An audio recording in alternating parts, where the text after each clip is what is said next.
Vikramshila IAS coaching institute 14 बीघा ऋषिकेश। भारतीय इतिहास कर रहे थे हम, एंशिएंट हिस्ट्री, प्राचीन भारत। ठीक है, उसमें इंडस वैली सिविलाइजेशन और उसके जो विभिन्न स्थलों के बारे में पढ़ रहे थे। आज हमने पढ़ना है लोथल के बारे में।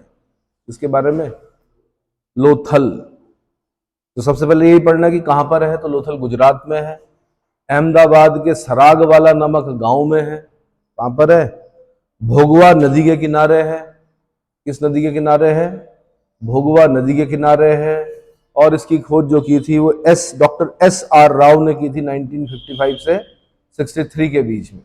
डॉक्टर एस आर राव 1955 से 1963 के बीच में।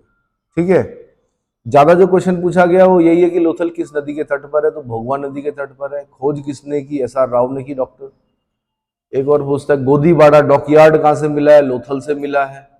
डॉकयार्ड कहां से मिला है? लोथल से मिला है। एक क्वेश्चन ये बनता है कि इंडस वैली सिविलाइजेशन में जो दरवाजे हैं वो गलियों की तरफ खुले रहते हैं अधिकतर। ये देखा गया कि दरवाजे किस तरफ खुलते थे, तो इसका अपवाद है लोथल। इसमें जो मकानों के दरवाजे हैं वो गली की ओर न खुलकर मुख्य सड़क की ओर खुलते थे। किस तरफ? मुख्य सड़क की ओर खुलते थे। ये अपवाद है लोथल। दूसरा, पश्चिम एशिया के साथ व्यापार के लिए प्रमुख बंदरगाह था। मैंने कहा डॉकयार्ड पूछेगा कि डॉकयार्ड कहां से मिला है, ये बंदरगाह नगर कौन सा था, तो आंसर लोथल था। कौन सा? लोथल। लोथल की जो नगर योजना और अन्य भौतिक वस्तुएं प्रकाश में आई है उनसे लोथल एक लघु हड़प्पा या मोहनजोदड़ो नगर प्रतीत होता है। लघु हड़प्पा या मोहनजोदड़ो जैसा नगर प्रतीत होता है। फारस की मुद्रा मिली है। फारस बोलते हैं किसको? ईरान को। ईरान की मुद्रा मिली है, सील मिली है, पक्के रंग में रंगे हुए पात्र मिले हैं जो कि ये बताते हैं कि लोथल सिंधु सभ्यता काल में सामुद्रिक व्यापारिक गतिविधियों का केंद्र था। सामुद्रिक व्यापारिक गतिविधियों का केंद्र था। एक और चीज मिली है, इसमें गढ़ी और नगर दोनों रक्षा प्राचीरों से घिरे हुए हैं लोथल में। रक्षा प्राचीर बोलते हैं दीवार, जो दीवारबंदी होती है ना, यानी जो उसकी गढ़ी है वो भी दीवारों से बनी घिरी हुई है, और जो आपका लोथल का नगर है वो भी रक्षा प्राचीर या दीवारों से घिरा हुआ है। रक्षा के लिए जो प्राचीर, प्राचीर मतलब बड़ी बड़ी ऊंची ऊंची किले के बगल बाहर से देखी होंगी आपने जो दीवारें होती हैं, उनको प्राचीर कहा जाता है। तो लोथल में गढ़ी और नगर दोनों रक्षा प्राचीरों से घिरे हैं। यहाँ नगर के उत्तर में एक बाजार और दक्षिण में औद्योगिक क्षेत्र था।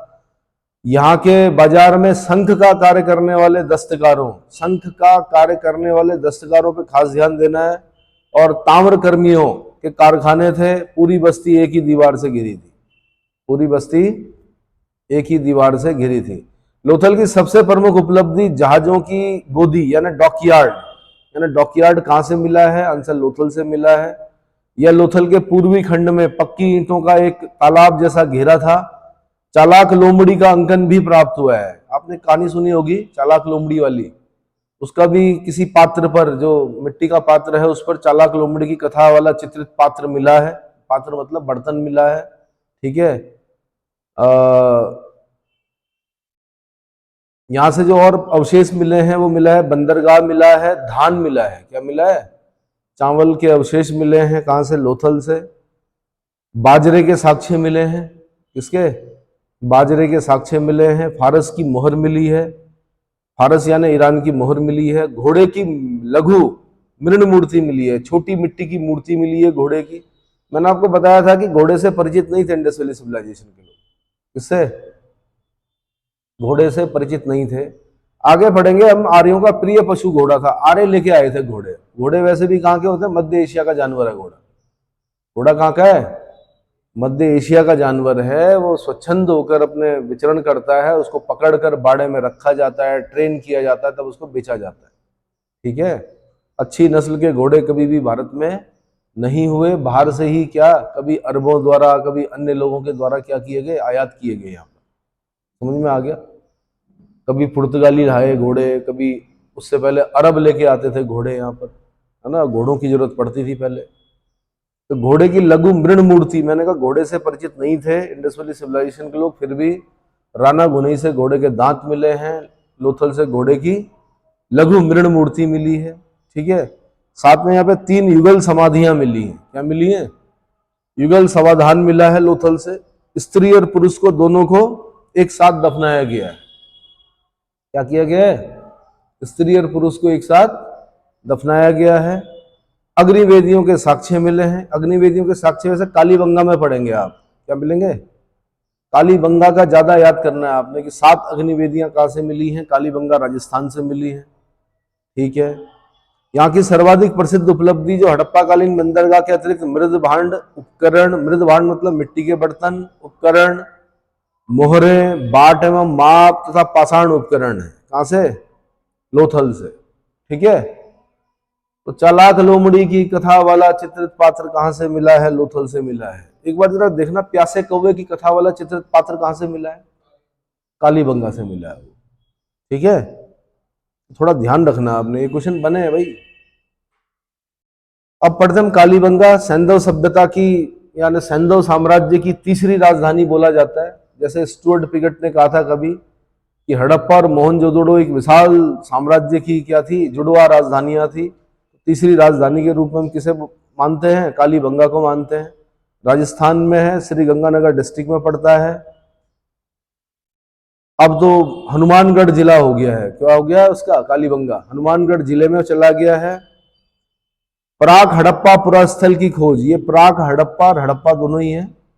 मतलब प्राक हड़प्पा, हड़प्पा से पहले की भी सभ्यता मिली है यहाँ पर। तो इसकी खोज किसने की? अमलानंद घोष ने 1953 में की है। कब की है? अमलानंद घोष 1953।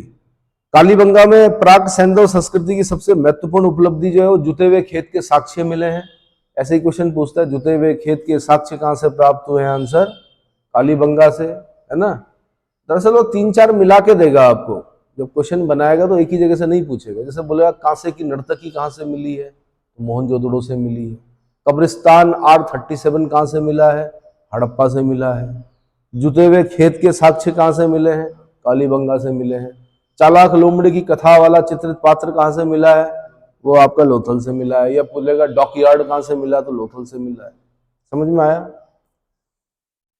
कालीबंगा में किलेबंद पश्चिमी टीले के 2 पृथक पृथक थे किंतु परस्पर संबद्ध खंड थे। एक संभवतः जनसंख्या के विशिष्ट वर्ग के निवास के लिए और दूसरा अनेक ऊंचे ऊंचे चबूतरों के लिए जिनके शिखर पर हवन कुंडों के अस्तित्व के साक्ष्य मिले हैं। इस स्थल के पश्चिम में कब्रिस्तान है। यानी 7 अग्निवेदियां मिली हैं। कहां से?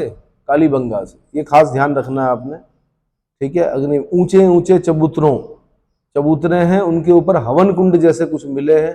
तो ये संख्या में 7 हैं। तो 7 अग्निवेदियां कहां से मिली हैं? आंसर कालीबंगा से मिली हैं। कालीबंगा में कोई स्पष्ट घरेलू या शहरी जल निकास प्रणाली भी नहीं थी। मतलब जैसे हड़प्पा और मोहनजोदड़ो में हम देखते हैं जल निकास प्रणाली, ड्रेनेज पैटर्न, उस प्रकार का हमें कालीबंगा में नहीं दिखाई देता है। यहाँ पर प्राक हड़प्पा और हड़प्पाकालीन संस्कृतियों के अवशेष मिले हैं। यानी हड़प्पा से पहले के भी मिले हैं और हड़प्पा के समय के भी अवशेष मिले हैं। यहाँ से प्राप्त कुछ मृद भांड परवर्ती हड़प्पा संस्कृति युग में भी प्रयुक्त किए जाते रहे। कुछ मृद भांड परवर्ती हड़प्पा सांस्कृतिक युग में भी प्रयुक्त किए जाते रहे। मतलब प्राक हड़प्पा, हड़प्पा और उत्तर हड़प्पा। समझ में आया?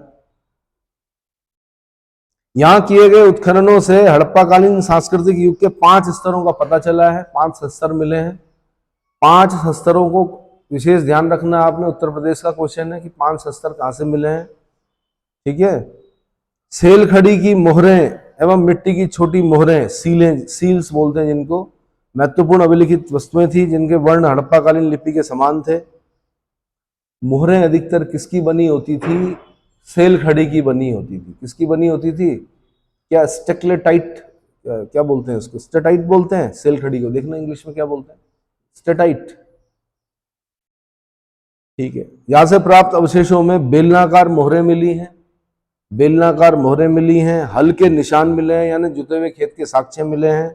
ईंटों से निर्मित चबूतरे में, हाँ जी, स्टीएटाइट, यानी मोहरें अधिकतर किसकी बनी होती थी? सेल खड़ी की, स्टीएटाइट। ठीक है। अच्छा, ईंटों से निर्मित चबूतरे मिले हैं। हवन कुंड और अग्निकुंड मिले हैं। यज्ञ वेदियां भी बोल सकते हैं आप। हवन कुंड या अग्निकुंड या यज्ञ वेदियां मिली हैं। अन्नागार मिला है। अलंकृत ईंटों का प्रयोग हुआ है यहाँ पर। अलंकृत ईंटों का प्रयोग। क्या जैसे वक्राकार ईंटें बोलेगा तो चनूदड़ो, अलंकृत ईंटें बोलेगा तो कहा कालीबंगा। अलंकृत मतलब सजाया गया है उन ईंटों को, क्या किया गया है, सजाया गया है, अलंकृत ईंटों का प्रयोग। ऐसे घरों के निर्माण में कच्ची ईंटों का प्रयोग। अब ये देखो ना, थोड़ा सा हड़प्पा मोहनजोदड़ो में हमें पकाई हुई ईंटों के घर मिले हैं, लेकिन यहाँ पर घरों के निर्माण में कच्ची ईंटों का प्रयोग मिला है। युगल समाधियां, युगल समाधान मिला है, स्त्री पुरुष को साथ साथ दफनाया गया है। प्रतीकात्मक समाधियां मिली हैं। प्रतीकात्मक समाधियां क्या होती हैं, जैसे माना कोई कहीं चला गया माना और वापस नहीं आया तो उसके लिए एक समाधि बना दी। अब उस समाधि में कुछ नहीं मिला, ना हड्डी मिली ना कुछ मिला, लेकिन प्रतीक स्वरूप क्या कर दिया गया, समाधि बना दी गई। तो प्रतीकात्मक समाधियां मिली हैं, ठीक है।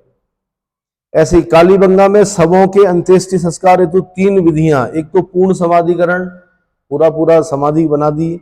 आंशिक समाधिकरण यानी चील कौवे खा गए, उसके बाद हड्डियों को किसमें डाल दिया, पात्र में रखकर दबा दिया। और एक दाह संस्कार, दाह संस्कार के भी प्रमाण मिले, यानी दाह संस्कार बोलते हैं देह को जला देना, ठीक है। मरने के बाद क्या बोलते हैं, किसी व्यक्ति की जो डेड बॉडी होती है, शरीर बोलते हैं उसको, पंच तत्वों में विलीन करना है, उसको जला देते हैं। क्लियर हो गया। जो प्रथाएं बनती हैं ना वो उस हिसाब से बनती हैं भाई, किस हिसाब से, ज्योग्राफी के हिसाब से। अब आप बोलते हो कि जैसे मुस्लिम लोग हैं वो क्या करते हैं, दफनाते हैं। क्यों दफनाते हैं, क्योंकि इस्लाम का जो उदय हुआ वो कहाँ हुआ, अरब में हुआ। कहाँ हुआ, अरब में हुआ। अब सऊदी अरब में जंगल तो है नहीं, लकड़ी भी नहीं है, क्या करते हैं वहां, क्या करेंगे वहां पर, रेत खोदेंगे, उसके नीचे दफनाएंगे। अब रेत के नीचे अगर दफनाएंगे तो क्या होगा कि कोई जंगली पशु या कोई भी क्या कर सकता है, उस रेत को खोदकर फिर दोबारा उस डेड बॉडी को क्या कर सकता है, खा सकता है, खा सकता है ना भाई। इसलिए उसके ऊपर क्या रखना है, कब्र देखी होगी ना आपने, कब्र बनाने की जो प्रथा है वो वहां के भूगोल की वजह से है। जिन देशों में दाह संस्कार की ये प्रथा थी, दबाने की, दफनाने की, तो वहां पर क्या थी, रेत ज्यादा थी, क्या थी, लकड़ी नहीं थी, इसलिए क्या किया गया, वहां पर दफनाया गया। तो वो प्रथा चलते चलते चलते चलते अब जहां लकड़ी है वहां पर भी वही प्रथा क्या होती रहती है, चलती रहती है। समझ में आया आपके मैं क्या बोलना चाह रहा हूं। जहां पर लकड़ियों की प्रचुरता होती है वहां पर जला देते हैं भाई। जैसे भारत वाला जो उत्तरी क्षेत्र है वहां पर लकड़ियों की तो अपार, पता ही है आपको। आज भी मेरे ख्याल से प्रतिदिन कितने लोग मरते होंगे, कितने लोग मरते होंगे लगभग। कोरोना काल में देखा हमने, खड़खड़ी में रोज के कम से कम 30, 40, 50, 60, 70 लोग तो क्या हो रहे थे, तो लकड़ियों की कोई कमी नहीं थी। इसका मतलब क्या था, हालांकि अब ये बोला जा रहा है, एनवायरमेंटल दृष्टि से बोला जा रहा है कि भाई क्या कीजिए, इलेक्ट्रिक जो क्या होती है, बिजली से जलाया जाता है ना डेड बॉडी को, तो आज अब ये बोला जा रहा है कि भाई इससे पोल्यूशन नहीं होता, धुआं नहीं होता, इससे इलेक्ट्रिक भट्टी जो होती है उसमें जलाइए, ठीक है। तो जितने भी शमशान घाट हैं उनको अपग्रेड किया जा रहा है, वहाँ पे इलेक्ट्रॉनिक भट्टियाँ क्या की जा रही हैं, लगाई जा रही हैं। बट फिर वही मैंने कहा क्या, प्रथाएं कि लकड़ी में ही जलाना है, ठीक है। वही प्रथाएं कि नहीं जी दफनाना ही है, ऊपर से कब्र भी बनानी ही है। तो मैंने कहा ये भूगोल की वजह से होता है कि किस जगह का भूगोल कैसा है। समझ में आ गया। अब जैसे आपके एस्किमो होते हैं तो उनके अंदर मैंने बताया आपको कि वहां तो सुसाइड भी होता है। जो सबसे बुजुर्ग व्यक्ति होता है, तो उस जमाने में होता था जब खाने की किल्लत थी, तो जब ज्यादा ठंड पड़ जाती है या खाने की कमी हो जाती है, तो जो सबसे बड़ा व्यक्ति होता है, बड़ा मेंबर होता है, वो अपने वस्त्र उतार कर चलता रहता है, चलता रहता है। कहाँ, कब तक, जब तक कि उसकी मृत्यु नहीं हो जाती, ताकि बच्चों के लिए क्या हो सके। तो भूगोल ने बनाया वो प्रवृत्तियां जो आई। किसने बनाया, वही कलेक्ट करते हैं ना वो जाड़ों के लिए, मछली वछली सील बील जमा करके रखते हैं अपने इग्लू के अंदर। कम पड़ गया भोजन, तब क्या करेंगे, तब जो सबसे बड़ा व्यक्ति होगा वो क्या करेगा, अपना बलिदान देगा, ठीक है। अच्छा, कालीबंगा जो है वो सरस्वती घग्गर नदी के किनारे पर था। किसके किनारे, घग्गर सरस्वती, प्राचीन सरस्वती नदी सुना है ना आपने, विलुप्त हो चुकी है। यहां से शल्य क्रिया व भूकंप के प्राचीनतम साक्ष्य प्राप्त हुए। भूकंप से क्वेश्चन बना है, बहुत पहले पूछ चुका है वो कि भूकंप के साक्ष्य कहां से मिले, आंसर कालीबंगा से। शल्य क्रिया के भी साक्ष्य मिले हैं। शल्य क्रिया बोलते हैं सर्जरी। क्या आगे चल के पढ़ेंगे हम, वैसे अभी तो नहीं है लेकिन आगे चल के पढ़ेंगे कि शल्य चिकित्सा के जनक कौन थे। सुश्रुत, आगे पढ़ेंगे अभी। कौन थे? सुश्रुत। उन्होंने लिखी है सुश्रुत संहिता। क्या लिखी है? सुश्रुत संहिता। उस जमाने में वो क्या करते थे? डेड बॉडीज को क्या करते थे भाई? डेड बॉडीज का डिसेक्शन करते थे और वो लिखते थे। किताबें बना रखी उन्होंने सुश्रुत संहिता में। और बल्कि नाक की सर्जरी के लिए जो उन्होंने तरीका बता रखा, आज भी नाक की सर्जरी उसी तरह से होती है। जो उपकरण उन्होंने बताए ऑपरेशंस के लिए, आज भी उसी प्रकार के उपकरणों का प्रयोग किया जाता है। किसमें? शल्य चिकित्सा में। समझ में आया? सुश्रुत संहिता याद रहेगा? सुश्रुत संहिता याद रहेगा? किस सन के हैं सुश्रुत? एडी के हैं, बीसी के हैं, कब के हैं? ऐसे एक और क्वेश्चन पूछता है, ज्यामिति का प्राचीनतम साक्ष्य कहां से प्राप्त होता है? अभी आगे पढ़ेंगे हम। सुल्व सूत्र। हाँ, सुल्व सूत्र, ज्योमेट्री। ज्यामिति मतलब ज्योमेट्री। सबसे पहले कहां पर पढ़ते हैं? प्राचीनतम साक्ष्य, विश्व में प्राचीनतम जो पुस्तक है वो सुल्व सूत्र है। कौन सी है? दो क्वेश्चन याद रखना, यूपीएससी पूछ चुकी है पहले। 800 बीसी के हैं, 700 बीसी के आसपास डेथ हुई सुश्रुत की। इतने पुराने हैं, महात्मा बुद्ध से भी पुराने।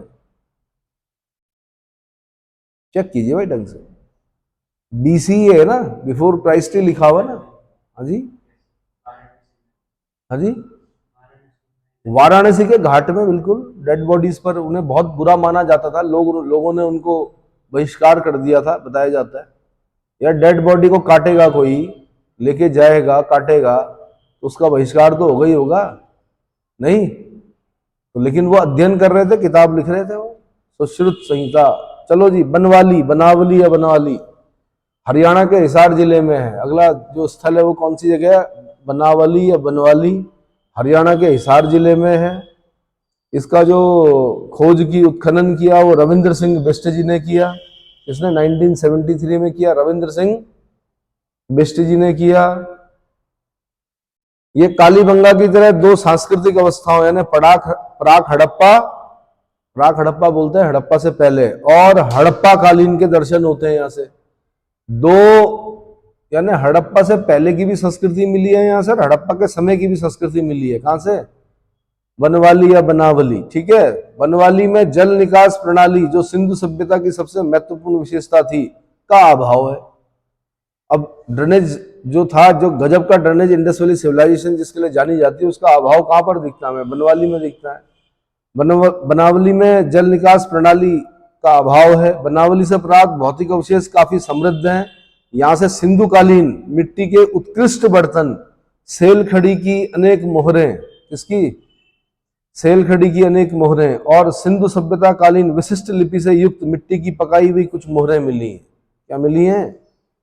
सिंधु सभ्यता कालीन विशिष्ट लिपि से युक्त मिट्टी की और पकाई हुई कुछ मोहरें प्राप्त हुई हैं। यहाँ से और क्या क्या मिला है? हल की आकृति का खिलौना मिला है। अब भैया हल की आकृति का खिलौना मिला है तो हल रहा होगा, इसका मतलब खेत जोतते होंगे कि नहीं?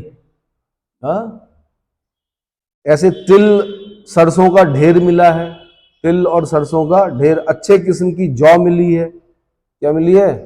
अच्छे किस्म की जौ मिली है। नालियों के अवशेष मिले हैं, मन के मिले हैं। मन के मतलब माला के जो दाने होते हैं उनको मन का कहा जाता है। मन के मिले हैं। मातृ देवी की लघु मृण मूर्तियां मिली हैं। मदर गॉडेस की छोटी छोटी मिट्टी की मूर्तियां मिली हैं। तांबे के वाणाग्र मिले हैं, ये इंपॉर्टेंट है। वाणाग्र मतलब तीर जो होता है उसके आगे का पार्ट मिला है। वाणाग्र मतलब वाण का अग्रभाग। पीछे तो लकड़ी का होता है, आगे जो होता है वो किसका होता है? मेटल का होता है। किसका भाई? वही तो जाएगा, पेनिट्रेट करेगा क्या, जिसको मारेंगे हम।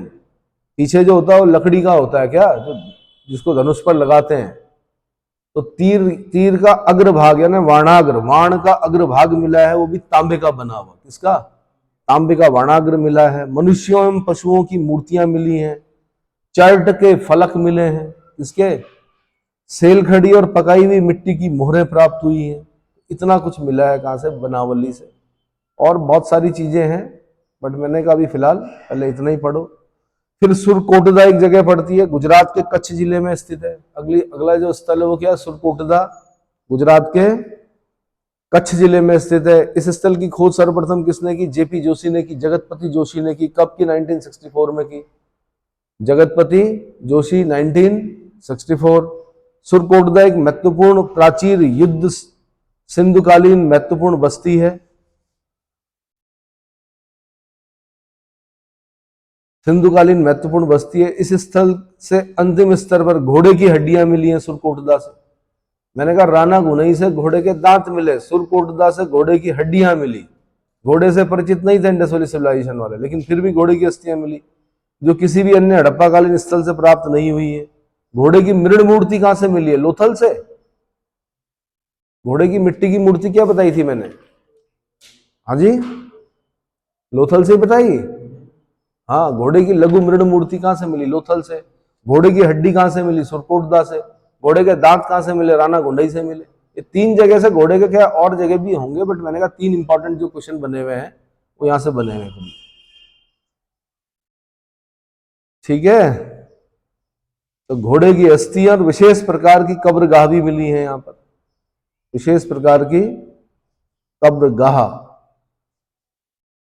अगला है अभी रंगपुर, एक जगह पड़ती कौन सी, रंगपुर। ये अहमदाबाद जिले में स्थित है, गुजरात में, रंगपुर। इसकी खोज 1935 में एमएस वत्स ने की, माधव स्वरूप वत्स ने की, और 1947 में एसआर राव ने की। सैंधव संस्कृति के उत्तरावस्था के दर्शन होते हैं। सैंधव सभ्यता जब समाप्त हो गई उसके बाद, लगभग जब समाप्त हो गई उसके बाद के दर्शन जो होते हैं वो कहां से, रंगपुर से मिलते हैं। यहां से प्राप्त अवशेषों में न कोई मुद्रा, न कोई मातृ देवी की मूर्ति, कुछ ऐसा प्राप्त नहीं हुआ है। हड़प्पा सभ्यता का औरस पुत्र कहा जाता है इसको। क्या कहा जाता है, हड़प्पा सभ्यता का औरस पुत्र किसे कहा जाता है, आंसर रंगपुर को कहा जाता है। इसको कहा जाता है भाई, धान की भूसी मिली यहां से। सबसे इंपॉर्टेंट जो है क्या, धान की भूसी का ढेर मिला है।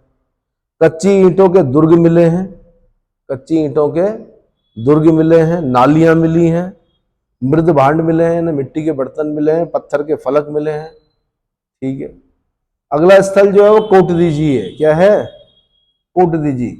सिंध प्रांत के, पाकिस्तान में सिंध प्रांत के खैरपुर नामक जगह पर इसकी खोज किसने की, धुरिये ने की। किसने की, डॉक्टर धुरिये, 1935। 1955 में फजल अहमद खान ने भी इसकी खुदाई की, नियमित खुदाई करवाई। यहाँ प्राक हड़प्पा संस्कृति की अवस्था दृष्टिगोचर होती है। यहाँ पत्थरों का इस्तेमाल होता था, ईंटों का इस्तेमाल नहीं हुआ है। किसका इस्तेमाल हुआ है, पत्थरों का इस्तेमाल हुआ है। पाषाण युगीन सभ्यता का अंत और हड़प्पा सभ्यता का विकास यहाँ हुआ। यहाँ से प्राप्त जो अवशेष हैं वो वाणाग्र, यहाँ से भी मिले हैं भाई, वाणाग्र। वाणाग्र आपके बनवाली से भी मिले हैं, कोटदीजी से भी मिले। वाणाग्र मतलब वाण के अग्रभाग, ठीक है, धनुष बाण समझते हो ना। कांसे की चूड़ियां मिली हैं, ये इंपॉर्टेंट है। कांसे की चूड़ियां कहां से मिली हैं, आंसर कोटदीजी से मिली। कांसा मतलब ब्रॉन्ज, कांसा मतलब ब्रॉन्ज। कॉपर और टिन को जब हम मिलाते हैं तो कांसा मिलता है। क्या मिलता है, धातु के उपकरण मिले हैं। क्या मिले हैं, हथियार मिले हैं कोटदीजी से। फिर अब जो सबसे इंपॉर्टेंट है भाई वो है धौलावीरा, जो यूपीएससी जहां से अधिकतर क्वेश्चन पूछ रही है, पूछ चुकी है। गुजरात के कच्छ जिले में है, भचाऊ तालुक में है। ठीक है, एक छोटा सा गांव है, साधारण गांव है आज धौलावीरा। इसकी खोज 1967-68 में भारतीय पुरातत्व सर्वेक्षण विभाग के जगतपति जोशी ने की थी। किसने की थी, जेपी जोशी या जगतपति जोशी ने की थी। 1990-91 में रविंद्र सिंह बिष्ट जी ने यहाँ का उत्खनन कार्य किया। तो 2 नाम आते हैं, जेपी जोशी, जगतपति जोशी, और रविंद्र सिंह बिष्ट। जोशी और बिष्ट जी दोनों ने धौलावीरा की खोज की। धौलावीरा वर्तमान भारत में खोजे गए हड़प्पाकालीन 2 विशालतम नगरों में से एक है। 2 जो विशालतम नगरों में से एक है वो कौन है, धौलावीरा। इस श्रेणी में दूसरा विशालतम नगर हरियाणा में स्थित राखीगढ़ी है। दूसरा कौन सा है, हरियाणा का राखीगढ़ी। देखो भाई, बाकी तो पाकिस्तान में चले गए, हड़प्पा, मोहनजोदड़ो, सब कालीबंगा। कालीबंगा तो भारत में है, राजस्थान में। पर भारत के जो 2 बड़े स्थल हैं वो कौन कौन से हैं, एक हो गया धौलावीरा, दूसरा हो गया राखीगढ़ी। धौलावीरा हो गया आपका गुजरात के कच्छ जिले में, और राखीगढ़ी हो गया आपका हरियाणा में, कहाँ पर, हरियाणा में। 27 जुलाई 2021 को धौलावीरा को यूनेस्को ने वर्ल्ड हेरिटेज साइट के रूप में मान्यता दी है, यानी UNESCO, United Nations educational, scientific and cultural organisation, headquarter Paris. Headquarter कहाँ? पेरिस, सीन नदी के तट पर, सीन नदी के तट पर, ठीक है। तो वर्ल्ड हेरिटेज साइट यूनेस्को ने इसको घोषित कर दिया है। कब किया है? 27 जुलाई 2021 को किया है। यह स्थल भारत का 40वां विश्व धरोहर स्थल है। कौन से नंबर का? 40वें नंबर का विश्व धरोहर स्थल है। धौलावीरा भारतीय उपमहाद्वीप का चौथा विशालतम हड़प्पा कालीन नगर है। मोहनजोदड़ो सबसे बड़ा है, उसके बाद हड़प्पा है, उसके बाद गनेड़ी, बावलपुर में एक जगह पड़ती है गनेड़ी वाल, ये तीनों पाकिस्तान में है। मोहनजोदड़ो सबसे बड़ा, उसके बाद हड़प्पा, उसके बाद गनेड़ीवाल, और चौथा जो है वो धौलावीरा। चौथा क्या है? चौथा स्थल कौन सा बड़ा? धौलावीरा। क्लियर हो गया? धौलावीरा में कुछ समय पूर्व की गई खुदाई से एक अन्य विशाल एवं भव्य हड़प्पाकालीन नगर के अवशेष मिले हैं। इस नगर की विशालता का पता व्यापक दुर्गबंदी या सुरक्षा व्यवस्था से युक्त प्रभावशाली नगर योजना, सुंदर जल निकास सुंदर जल प्रणाली, जल निकास नहीं बोल रहा हूं, सुंदर जल प्रणाली, तथा 1000 वर्ष से अधिक समय तक स्थायी रहने वाली क्रमिक बस्तियों के एक लंबे चरण से लगा है। यानी जो बस्तियां रही 1000 साल से अधिक समय तक रही, स्थायी बस्तियां रही। सुंदर जल प्रणाली मिली है। यहां से क्या मिली है? देखिए तो यहां से क्या मिला है? ऐसा सुंदर जल प्रणाली में क्या मिला है? क्या कोई टैंक मिला है? पानी, जो जैसे पानी की टंकियां होती ना आपकी, उस तरह का कुछ मिला है। और उसकी जो वॉल्यूम है वो कितना है? जरा देखिए तो धौलावीरा में सुंदर जल प्रणाली में। धौलावीरा की अनेक अद्वितीय विशेषताएं हैं जो किसी भी अन्य हड़प्पाकालीन स्थल से नहीं पाई गई हैं। अन्य हड़प्पाकालीन नगर दो भाग, किला या नगर दुर्ग और निचले नगर में विभाजित थे, जिसमें से दो भाग आयताकार दुर्गबंदी या प्राचीनों द्वारा पूरी तरह सुरक्षित थे। ऐसी नगर योजना अन्य हड़प्पाकालीन नगरों में देखने को नहीं मिलती, है ना। रविंद्र सिंह बिष्ट के अनुसार धौलावीरा की जनसंख्या लगभग 20,000 रही होगी। कितनी? अंदाजा है कि लगभग 20,000 लोग रहते थे। किसी भी सिंधु सभ्यता कालीन नगर में कहीं भी अन्यत्र परकोटेदार अथवा परकोटे रहित भागों को जोड़ते हुए एक समान परिधीय क्षेत्र की व्यवस्था नहीं की गई है। परकोटों का प्रयोग किया गया है यहाँ पर। परकोटेदार और परकोटे रहित भागों को जोड़ते हुए एक समान परिधीय क्षेत्र की व्यवस्था नहीं मिलती है, लेकिन यहाँ पर मिलती है। धौलावीरा के मध्य या केंद्र में स्थित प्राचीर युक्त क्षेत्र, जिसे मध्यमा नाम दिया गया है, का शासक वर्ग से संबंधियों या प्रशासनिक अधिकारियों के आवास के लिए प्रयुक्त किया जाता होगा। मध्यनगर या मध्यमा केवल धौलावीरा में ही पाया गया है। यहां से बड़े पैमाने पर श्वेत पत्थरों के प्रयोग के साक्ष्य मिलते हैं। किस पत्थर के?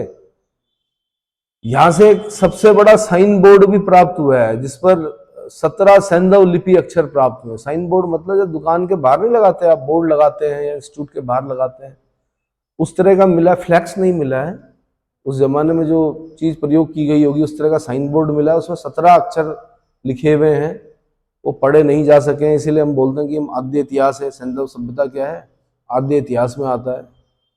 नैसारी पाक में, पाकिस्तान में नैसारी में सिंदूर भरी मृण मूर्तियां मिली हैं।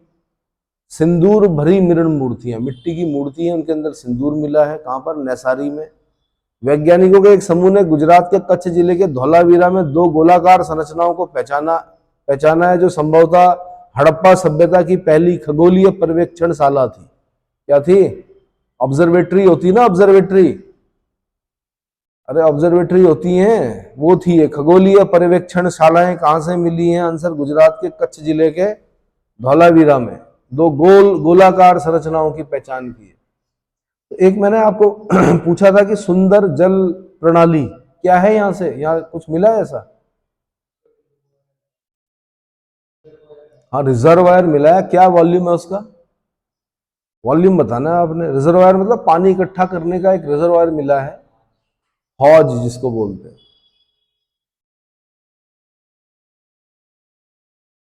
ठीक है भाई। तो ये सारी चीजें आपने क्या करनी है, ध्यान देनी है। इसके बाद जो अन्य नगर हैं वो मुंडी गाक है। क्या है? मुंडी गाक हड़प्पा कालीन पुरा स्थल अफगानिस्तान में स्थित है। वहां पर ये मेरे ख्याल से जल प्रणाली जो है ना, जल प्रणाली पर यूपीएससी क्वेश्चन पूछ चुकी है। कहां से मिली है? जो हौज बता रहे हैं, ये क्या वॉल्यूम है उसका? क्षमता बता दीजिए मुझे, कैपेसिटी, किस कैपेसिटी का हौज मिला है? अरे जैसे आप छत पे लगाते हैं ना 500 लीटर की टंकी, 1000 लीटर की टंकी है, तो छोटी छोटी है, वहां बहुत बड़ा हौज मिला है। कितने क्यूबिक मीटर?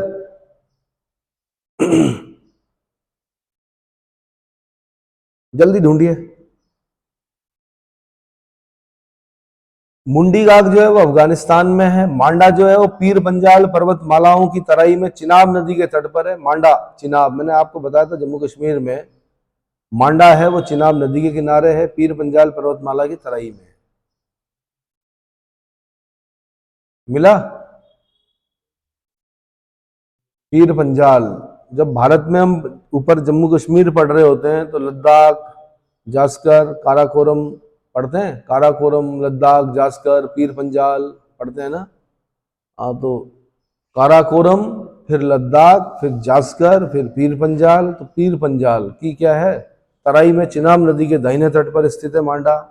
प्रागैतिहासिक काल में मांडा एक छोटी हड़प्पाकालीन बस्ती थी। यहाँ से विशेष प्रकार के मृदभांड, टेराकोटा आदि प्राप्त हुए हैं। रोपड़, पंजाब में सतलज नदी के तट पर स्थित है। रोपड़ पंजाब में है, सतलज नदी के तट पर है। इस स्थल की खोज 1950 में बीबी लाल ने की थी। 1953-55 में यज्ञदत्त शर्मा जी ने कराई थी। मैंने कहा था यहाँ से क्वेश्चन क्या पूछा कि स्वतंत्रता प्राप्ति के बाद भारत में खोजा गया पहला स्थल, आंसर रोपड़। क्या? रोपड़। ठीक है। यहाँ पर की गई खुदाइयों से संस्कृति के 5 स्तरीय क्रम, कितने भाई? 5 स्तरीय क्रम प्राप्त हुए हैं। एक तो हड़प्पा प्राप्त हुआ है, एक पीजीडब्ल्यू, पेंटेड ग्रे वेयर, चित्रित धूसर मृद भांड। चित्रित धूसर मृद भांड को बोलते हैं पेंटेड ग्रे वेयर, यानी पीजीडब्ल्यू। एक है नॉर्दर्न ब्लैक पॉलिश, उत्तर काली पॉलिश वाले मृद भांड, एनबीपीडब्ल्यू। एनबीपी लिख दीजिए, उसको शॉर्ट में लिखते हैं एनबीपीडब्ल्यू, नॉर्दर्न ब्लैक पॉलिश, यानी उत्तरी काली पॉलिश वाले मृदभांड। फिर कुषाण कालीन और गुप्त और मध्यकालीन मृदभांड प्राप्त हुए। तो 5 स्तर, संस्कृति के 5 स्तरीय क्रम कहां से प्राप्त हुए? आंसर रोपड़ से। ठीक है। पीजीडब्ल्यू मतलब painted grey ware, painted grey ware. Northern black polish यानी उत्तरी काली पॉलिश वाले मिट्टी के बर्तन। मृद भांड मतलब मिट्टी के बर्तन जिन पर पॉलिश की हुई थी। उत्तर काली पॉलिश वाले, इनको बोलते हैं शॉर्ट में एनबीपीडब्ल्यू। फिर कुषाण काल का भी मिला, गुप्त काल का भी मिला, मध्यकाल का भी मिला, मृद भांड मिले। मतलब तो इतने लंबे समय तक सभ्यताएं यहाँ पर क्या रही? ऐसी। मानवीय समाधान या कब्र के नीचे कुत्ते का समाधान बड़ा रोचक है। ऐसा दृष्टांत किसी भी हड़प्पाकालीन स्थल से हमें प्राप्त नहीं हुआ है। कुत्ते का समाधान भाई कहां से मिला है? आंसर रोपड़ से मिला है। ठीक है। इस प्रकार की प्रथा नवपाषाण काल में बुर्ज होम में प्रचलित थी। मनुष्य के साथ कुत्ते को दफनाया गया था, बुर्ज होम में दफनाया गया था। आलमगीरपुर उत्तर प्रदेश के मेरठ जिले में आलमगीरपुर यमुना की सहायक नदी हिंडन नदी के बाएं तट पर है। हिंडन किसकी सहायक नदी है? आंसर यमुना की। यह हड़प्पा सभ्यता का सबसे पूर्वी पुरा स्थल है। क्या है? सर्वाधिक पूर्वी पुरा स्थल है आलमगीरपुर। सबसे ईस्ट में जो हम पढ़ते हैं आलमगीरपुर पढ़ते हैं। इस पुरा स्थल की खोज में भारत सेवक समाज संस्था का विशेष योगदान रहा। Servant of India society, Bharat Sevak Sangh, Bharat सेवक समाज संस्था का विशेष योगदान रहा आलमगीरपुर को खोजने में। क्लियर हो गया? तो इसमें इतना ही करा रहा हूं। उसके बाद मैं नगर नियोजन के बारे में बताऊंगा और राजनीतिक व्यवस्था, धार्मिक जीवन, सामाजिक व्यवस्था, आर्थिक जीवन कैसा था उसके बारे में बताऊंगा। अब इसके बाद जो पढ़ेंगे वो मेंस पॉइंट ऑफ व्यू से इंपॉर्टेंट होता है। प्री के साथ साथ मेंस पॉइंट ऑफ व्यू से भी इंपॉर्टेंट होता है। तो अगले लेक्चर